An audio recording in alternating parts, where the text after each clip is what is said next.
This might be probably the worst one in the original trilogy. It has the most iconic scene in it. Alan. Yes, guys, we're reviewing the one where the Velociraptor says the name Alan.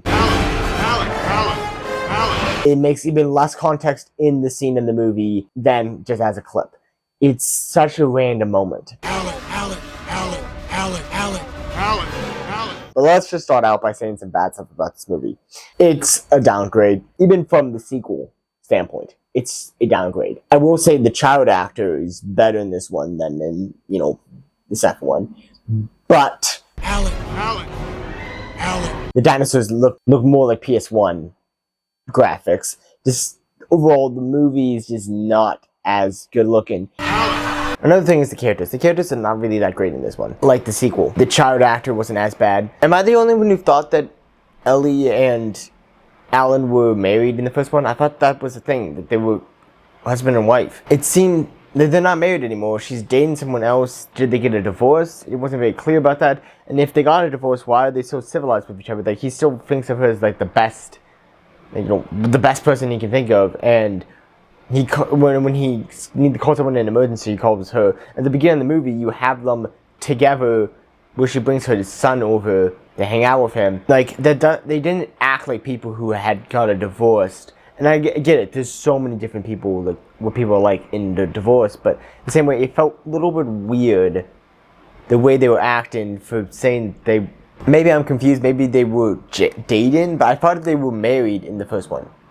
I don't know what's going on with that, but it was weird. But yeah, you had the return of both of those characters. Alan was probably the only good character in this whole movie. The story, again, the story is not great too. It's kind of really stupid, but the second one, honestly, I feel like it's almost better than the second one, because the second one was really just like, it had some good parts to it, but really, less of the characters in this one are annoyingly bad. While the second one, a lot of characters were like annoyingly bad. Like characters you were supposed to like, you hated.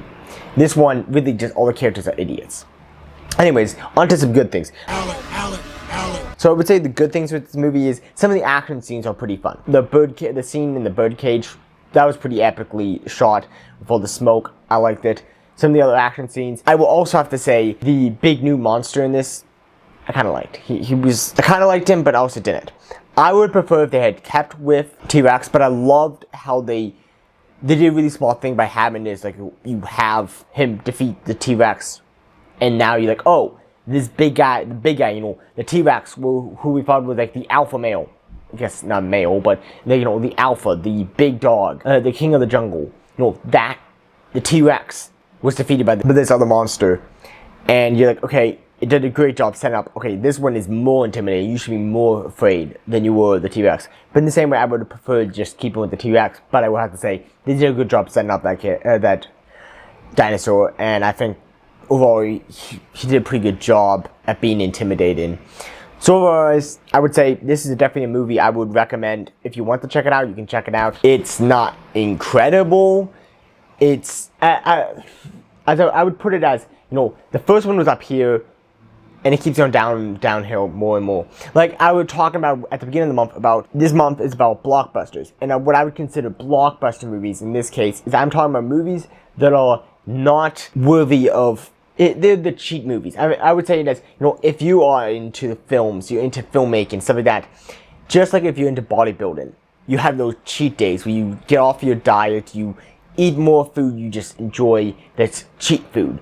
I would say these are, like, blockbusters are cheap movies. Movies that are just, The Mummy, Jurassic World movie, the Jurassic Park movies, the Star Wars, different movies like that where you, like, really, if you overthink about it, it's not great. But just to sit down and watch, it was fun. And the first one of the Jurassic Park movies, I think, is getting into the category where you're like, it is still a blockbuster type thing, but also in the same way, it hits the category of, yeah, but you can also analyze this movie. And then it goes downhill from there. The second one was less so, and this one is even more so. This movie is literally just for fun. If you want to watch a movie for fun, this is a movie to watch for fun. I enjoyed watching it. But besides that, it's not good. The characters are terrible. The story is terrible. Everything about it is terrible. It's just fun to watch. I enjoyed watching it. It wasn't one of those movies. I've had movies where I turned it off because I could not finish the movie because it was just too boring. It was just not intelligent enough. It had nothing fun going for it. This, I enjoyed it all the way through. It was fun. There was plenty of overall, I would say if you guys want to watch a fun action movie, it's fun. That's it. And thank you guys all for joining me on this month of watching the Jurassic Park movies, reviewing them. Next month is August, which is animated movie month. So I'll be reviewing the How to Train Your Dragon movies with that new live action one just coming out. I wanted to review the 3 and just talk about what my thoughts about those movies, because I have my thoughts about them. If you guys want to see when those videos come out, consider subscribing. This has been the Movie Night Reviewer, Peter Weary, signing off.